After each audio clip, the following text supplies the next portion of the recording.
Ibnu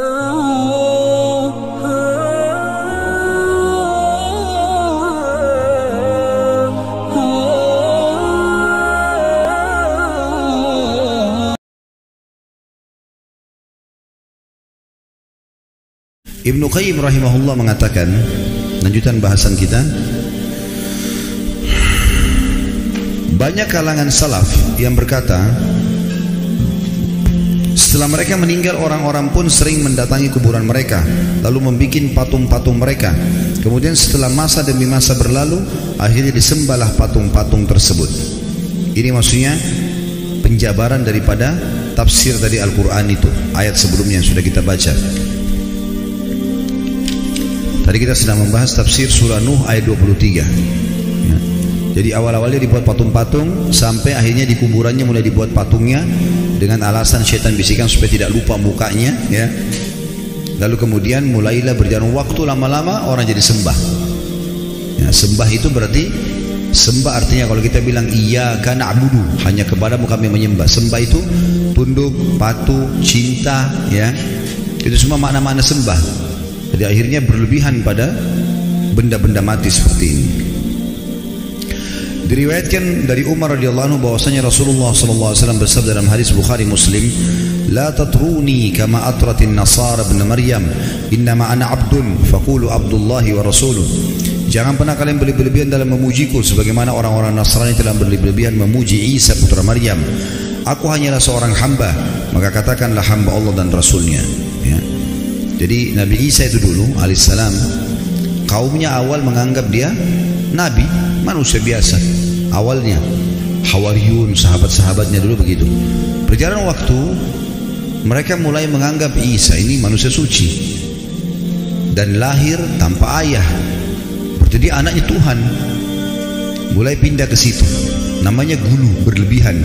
Akhirnya memposisikan Nabi Isa alaihissalam bukan lagi pada posisinya sebagai utusan Allah saja, tapi sudah luar biasa, sampai pada tingkat yang menganggap Isa dan ibunya Maryam alaihissalam adalah Tuhan. Awalnya tidak, tapi lama-lama ke situ. Awalnya cuma oh ini orang soleh, ini nabi. Oh, akhirnya mulailah diinterpretasikan, dijabar-jabarkan. Nah ini kayaknya dia lahir tanpa ayah, berarti anaknya Tuhan nih.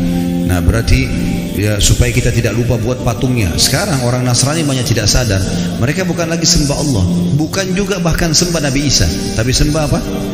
Patung. Ditaruh patung di situ, mengatakan itu patung Nabi Isa, patung Maryam. Patung, gak ada hubungannya sebenarnya.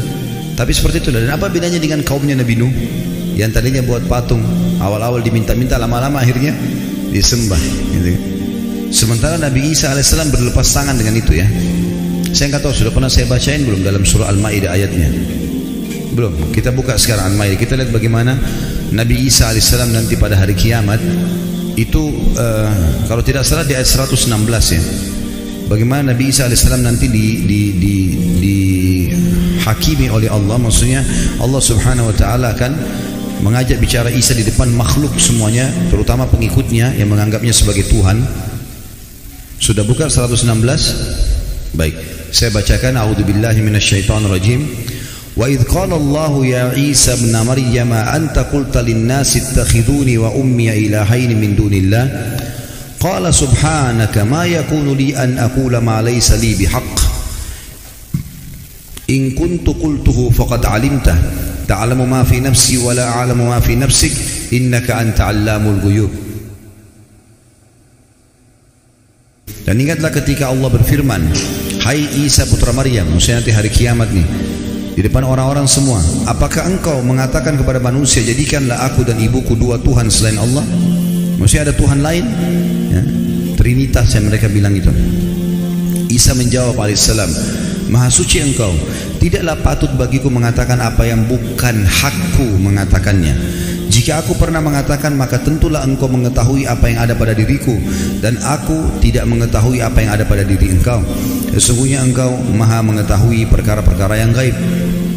Lalu Nabi Isa mengatakan 117-nya, ma qultu lahum illa ma amartani bihi an i'budullaha rabbi wa rabbakum wa kuntu alaihim shahidan ma dumtu fihim falamma tawaffaitani kunta antar raqib alaihim wa anta ala kulli syai'in shahid.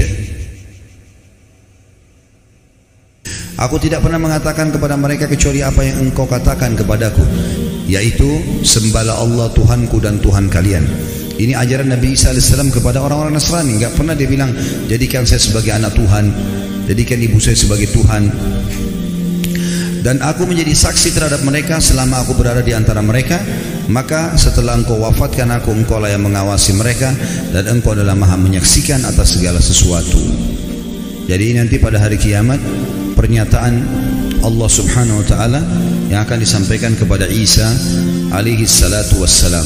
Dan Nabi SAW mengatakan, jangan pernah kalian berlebih-lebihan dalam memujiku, sebagaimana orang-orang Nasrani telah berlebih-lebihan memuji Isa putra Maryam. Aku hanyalah seorang hamba, maka katakanlah hamba Allah dan Rasulnya, ya, Abdullahi wa Rasuluh. Juga sabda Nabi SAW di dalam hadis riwayat Imam Ahmad, Tirmidzi, Ibnu Majah dari Ibnu Abbas radhiyallahu anhuma, bahwasanya Rasulullah SAW bersabda, iyyakum wal ghulu fa inna ma ahlaka man kana qablakumul ghulu. Jauhilah oleh kalian sikap berlebihan, karena sungguhnya sikap berlebihan itu yang telah menghancurkan umat-umat sebelum kalian. Jadi ini akan membinasakan, karena kalau ada orang, ada dosa-dosa, ada dua macam Bapak Ibu sekalian, ya. Ada dosa syahwat, dosa yang diikuti dengan hawa nafsu, kayak zina, riba, ya, mencuri. Ini orang yang melakukannya tahu kalau dia salah. Semua orang tahu salah, mukul orang, gunjing, ambil barang orang lain, dia tahu dirinya salah.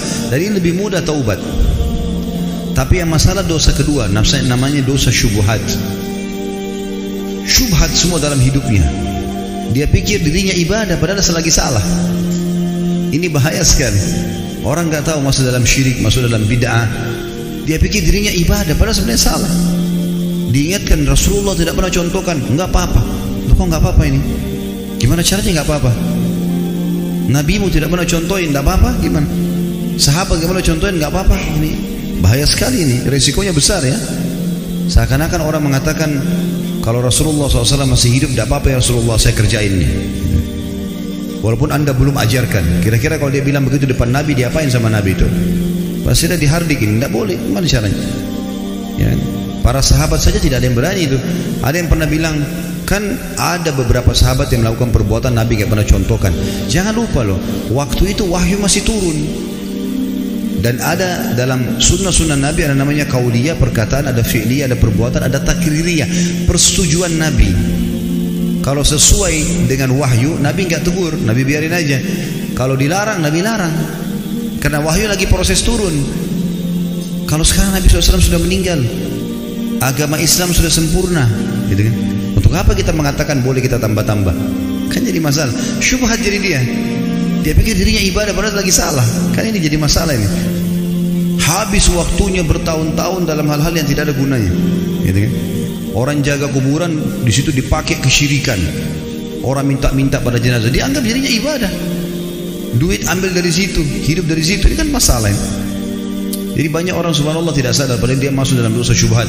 Dan ini lebih bahaya karena orangnya susah taubat. Dianggap dirinya benar soalnya. Ini masalah ini, ya. Mudah-mudahan Allah